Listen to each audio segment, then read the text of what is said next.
Dominus vobiscum.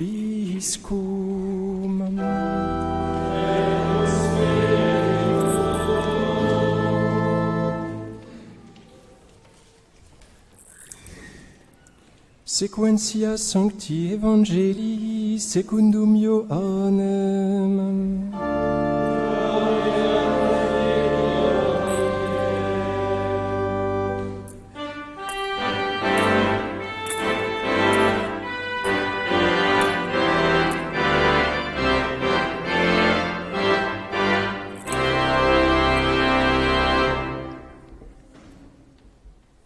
En ce temps-là, Jésus dit à ses disciples, « Lorsque viendra le Paraclet que je vous enverrai d'auprès du Père, l'Esprit de vérité qui procède du Père, il me rendra témoignage, et vous aussi vous rendrez témoignage, parce que depuis le commencement vous êtes avec moi. Je vous ai dit ces choses afin que vous ne trébuchiez pas. On vous exclura des synagogues. Et même l'heure vient où quiconque vous tuera croira rendre honneur à Dieu. Ils vous traiteront ainsi parce qu'ils n'ont connu ni le Père ni moi. Or, je vous ai dit ces choses pour que, l'heure étant venue, vous vous souveniez que je vous les ai dites. »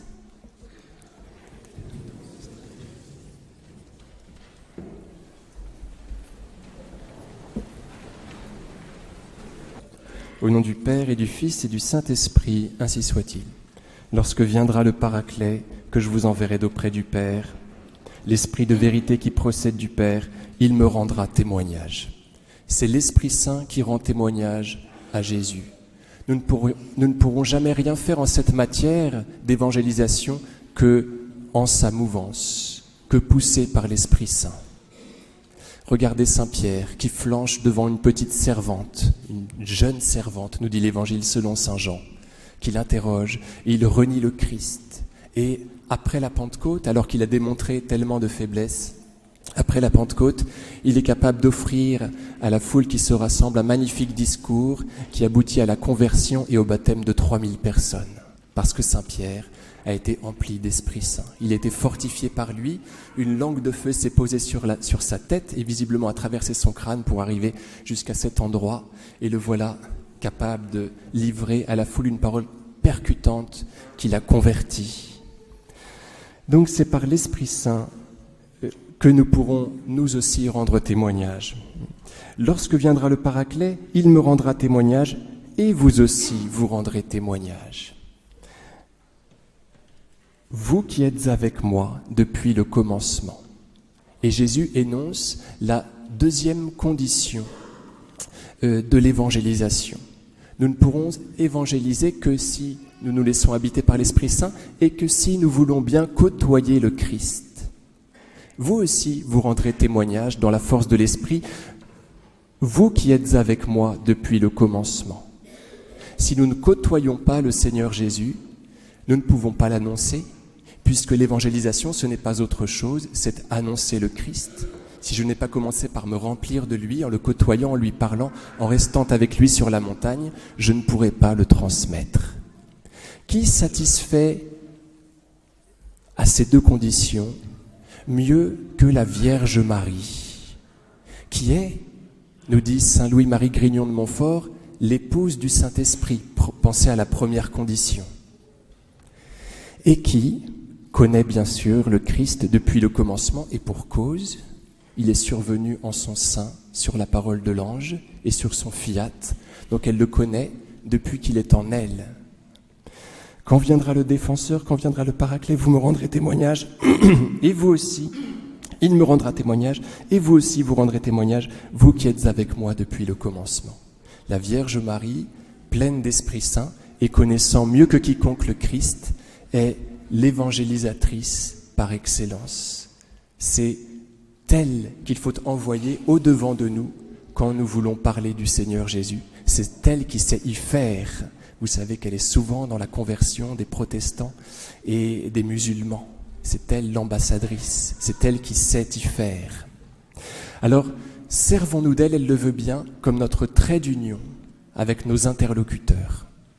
Elle veut prêcher son Fils, elle veut utiliser notre parole, être portée par elle, mais ensuite faire tout le travail Faisons-la passer devant nous quand nous entrons chez quelqu'un, pour qu'elle emplisse nos conversations, pour qu'elle soit là tout simplement, pour qu'elle se fasse sentir et qu'elle convertisse le cœur des personnes chez lesquelles nous entrons. Chers amis, quand nous sommes tristes, c'est parce que nous pensons à notre argent. Nous pensons à gagner de l'argent et c'est la raison principale de notre tristesse.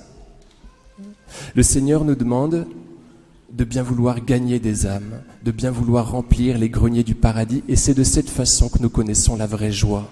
Parfois, elle nous échappe complètement parce que nous n'y pensons pas du tout à ce travail-là de l'évangélisation. Donc la vraie joie nous passe complètement à côté, et le salut du monde aussi.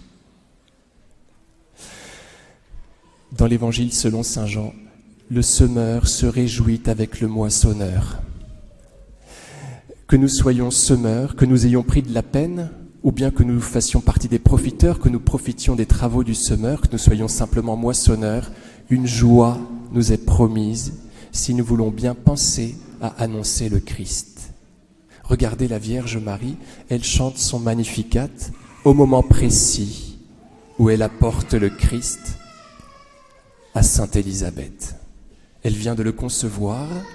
En ces jours-là, elle part vers Élisabeth, dont elle a appris la grossesse miraculeuse, et elle apporte le Christ. Elle réjouit Élisabeth et elle chante son Magnificat. Elle connaît une vraie joie à partir de ce moment-là. La Vierge Marie, nous avons besoin d'elle, parce que l'évangélisation n'est pas chose facile. Le Christ nous promet persécution de la part de la synagogue. On vous exclura des synagogues, et de la part de la mosquée, on pourrait dire.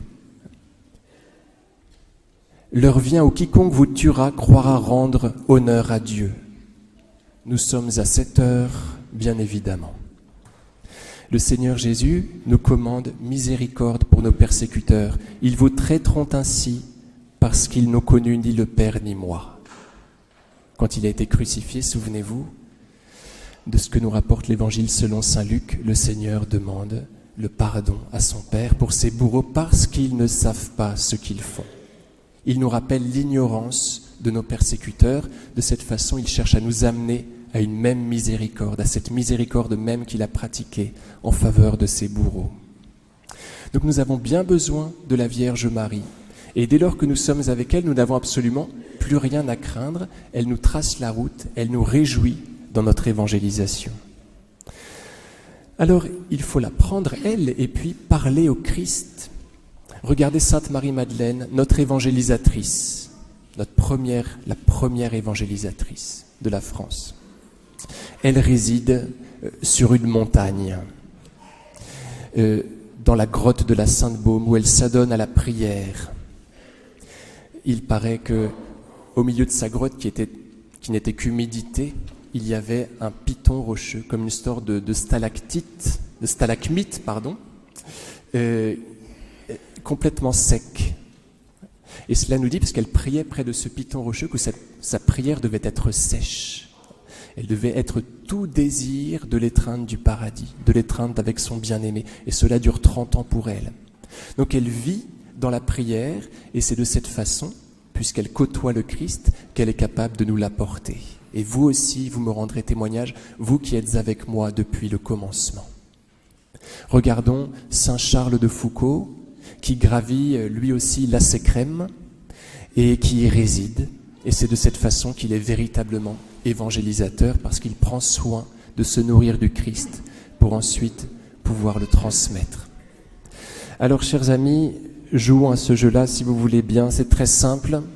Cela pourrait être déconcertant tellement c'est simple, mais notre joie et notre salut consistent en cette captation du Christ et en cette transmission de lui. Au nom du Père et du Fils et du Saint-Esprit, ainsi soit-il.